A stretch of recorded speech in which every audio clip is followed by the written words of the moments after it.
murid-muridnya. Jika penolong yang akan aku utus dari Bapa datang, yaitu Roh kebenaran yang keluar dari Bapa, ia akan bersaksi tentang aku. Tetapi kamu juga harus bersaksi, karena kamu sejak semula bersama-sama dengan aku. Masih banyak hal yang harus aku katakan kepadamu, tetapi sekarang kamu belum dapat menanggungnya. Tetapi apabila Roh kebenaran itu datang, ia akan memimpin kamu ke dalam seluruh kebenaran. Sebab ia tidak akan berkata-kata dari dirinya sendiri, tetapi segala sesuatu yang didengarnya, itulah yang akan dikatakannya, dan ia akan memberitakan kepadamu hal-hal yang akan datang. Ia akan memuliakan aku, sebab ia akan memberitakan kepadamu apa yang dia terima dari aku. Segala sesuatu yang Bapa miliki adalah milikku, sebab itu aku berkata, ia akan memberitakan kepadamu apa yang dia terima dari aku.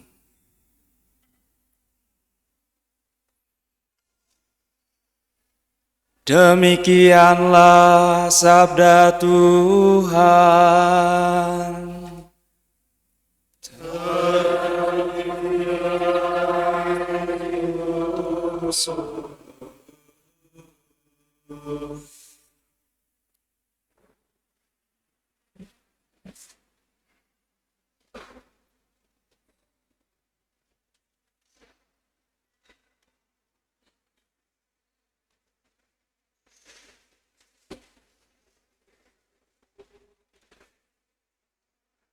Para suster, saudara, saudari, dan adik-adikku yang terkasih dalam Tuhan, kita sedang dalam rangkaian merayakan 100 tahun Konferensi Wali Gereja Indonesia. Dan nanti tahun 2028 kita merayakan, memperingati 100 tahun Gereja Katolik di bumi Lampung. Kalau saya tanya, gereja kita ini, gereja kapan berdirinya? Jawabannya kapan? Ya, hari ini. Hari ini kita merayakan Hari Raya Pentakosta. Hari ke-50 setelah Paskah, 9 hari setelah kenaikan Tuhan. Dan hari Pentakosta dikaitkan dengan pencurahan Roh Kudus serta kelahiran gereja.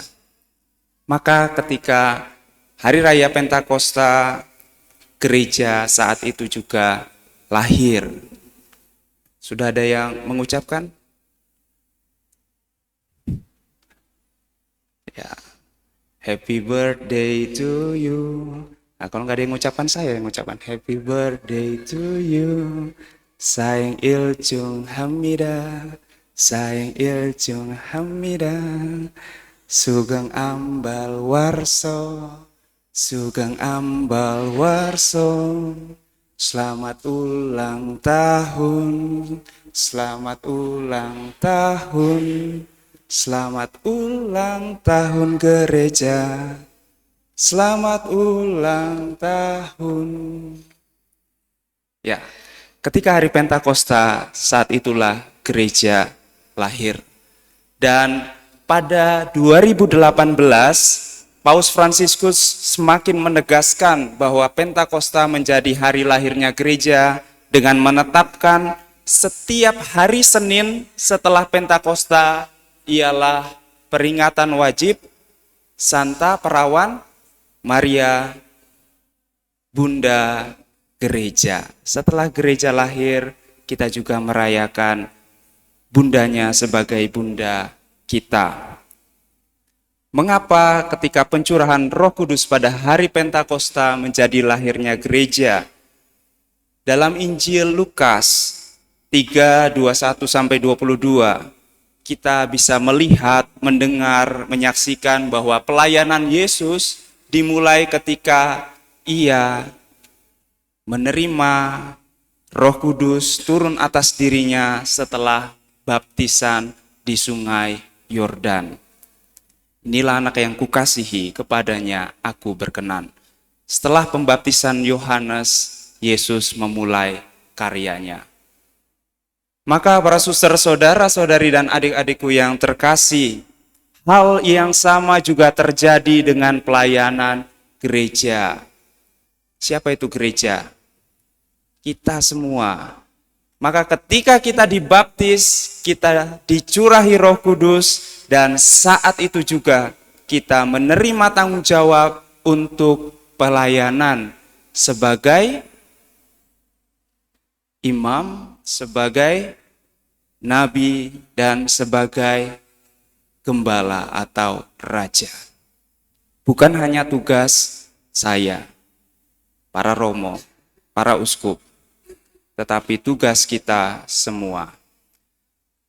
Dalam bacaan pertama, Kisah Para Rasul, bab 2 ayat 1-11, kita juga diteguhkan bahwa pelayanan gereja, pewartaan hidup gereja, dimulai ketika Roh Kudus turun atas siapa? Para rasul kah? Bukan. Tulisannya seperti ini dalam Kisah Para Rasul. Semua orang yang percaya akan Yesus yang berkumpul di satu tempat atau rumah. Maka Roh Kudus turun atas para rasul, tetapi juga atas semua orang yang percaya akan Yesus yang berkumpul di ruangan tersebut. Lalu tampaklah kepada mereka lidah-lidah seperti nyala api bertebaran. Wah. Bukan fireworks itulah fireworks ya. Bukan seperti itu. Kembang api, bukan.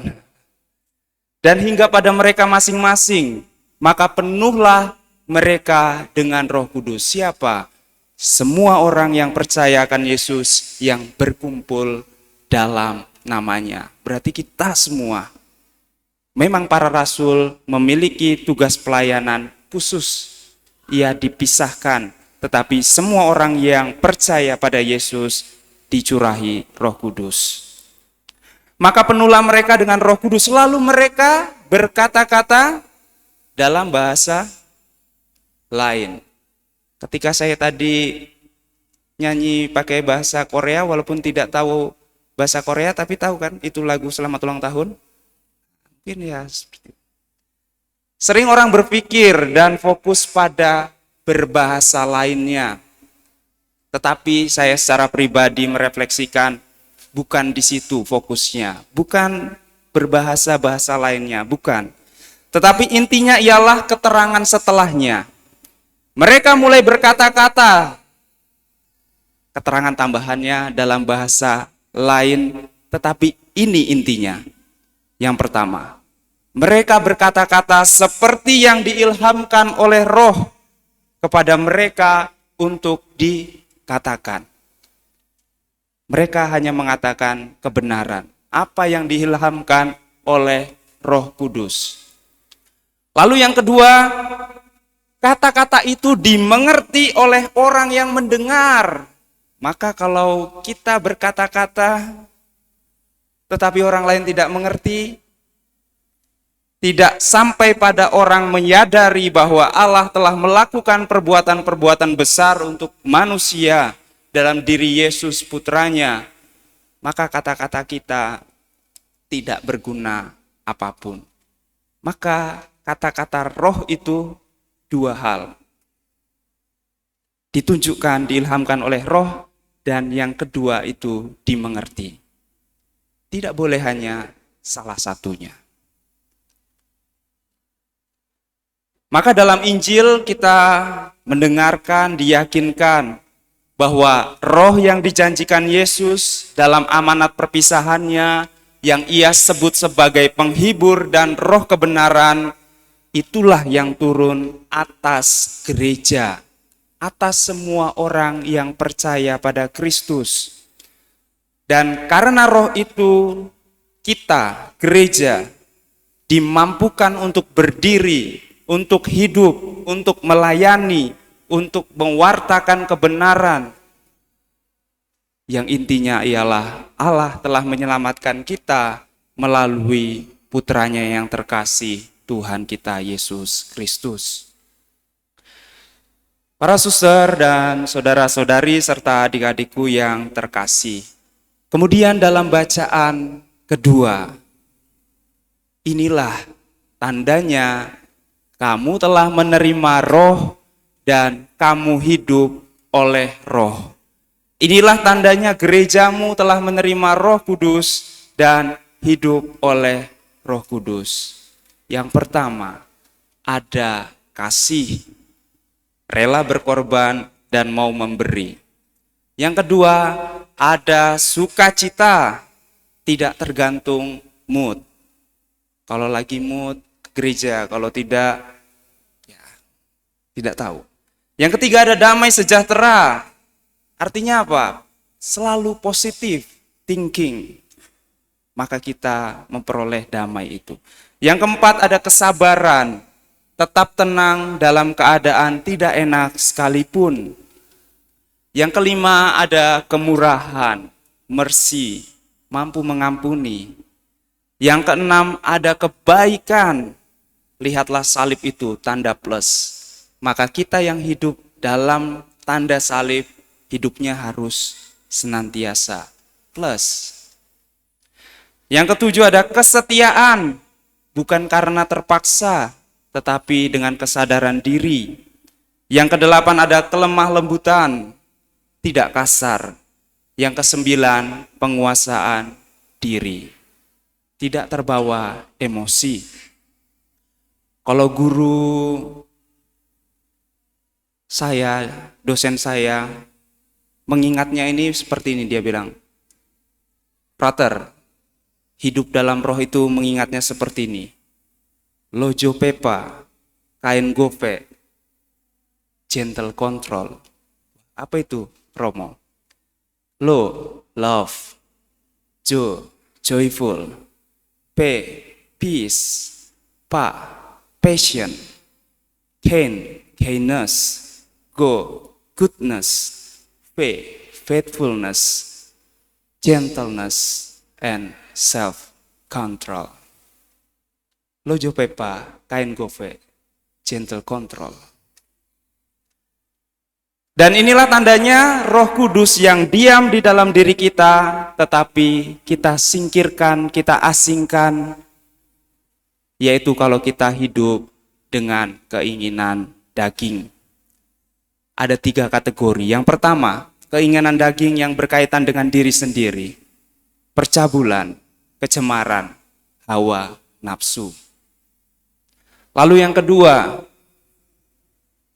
keinginan daging yang berkaitan dengan hubungan kita dengan Allah.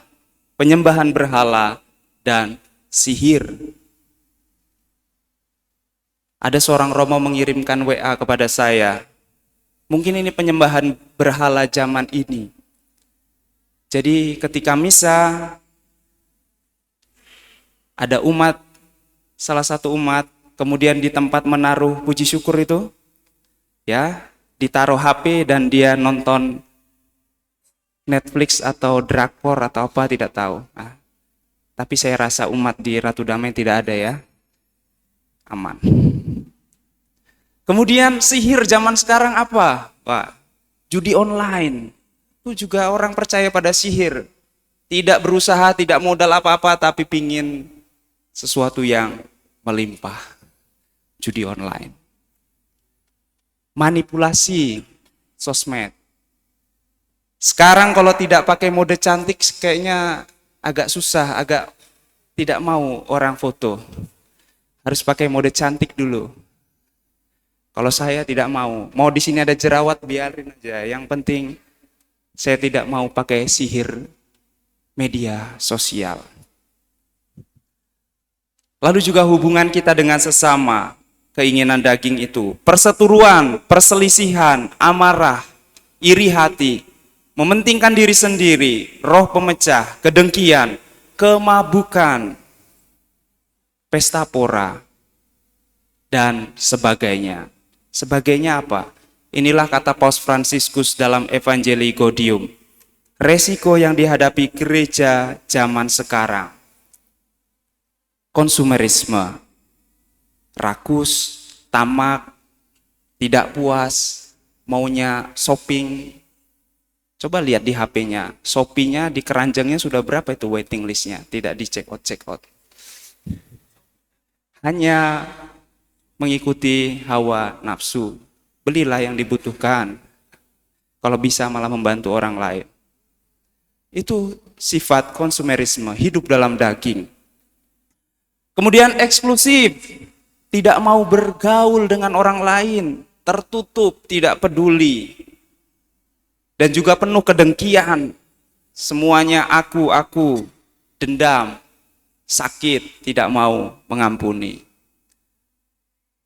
Juga kalau roh itu tidak hidup dalam diri kita, kita penuh kelesuan, malas, dikit-dikit baper, sedikit-sedikit galau, banyak-banyaknya bunuh diri. Yang kelima, sekularisme. Semuanya serba duniawi. Kita masuk gereja, pokoknya kayak penari Korea. Tidak penuh dengan penghayatan akan Allah yang hadir di rumahnya yang kudus ini. Itulah orang-orang yang mulai menyingkirkan roh yang dikaruniakan dalam dirinya, sekularisme. Dan yang terakhir adalah terjebak dalam zona nyaman. Tidak mau berkembang, tidak mau bertumbuh, hidup begitu-begitu saja. Para suster, saudara-saudari, dan adik-adikku yang terkasih, mari, Roh Kudus sudah ada pada diri kita. Jangan kita usir, jangan kita asingkan, jangan kita penjara di dalam diri kita, tetapi dengarkan dan lakukanlah tuntunannya. Sulit, sangat. Saya setiap konsekrasi ketika tubuh dan darah Kristus saya angkat, saya selalu berdoa, Tuhanku dan Allahku, anugerahilah aku kehendak yang kuat, supaya aku bisa hidup dalam roh-Mu. Saya setiap hari berdoa begitu saja, kadang-kadang juga masih jatuh dalam kelemahan, kedagingan, kemanusiaan. Maka mari kita mohon roh yang tinggal dalam kita senantiasa menguatkan diri kita. Semoga Tuhan memberkati kita.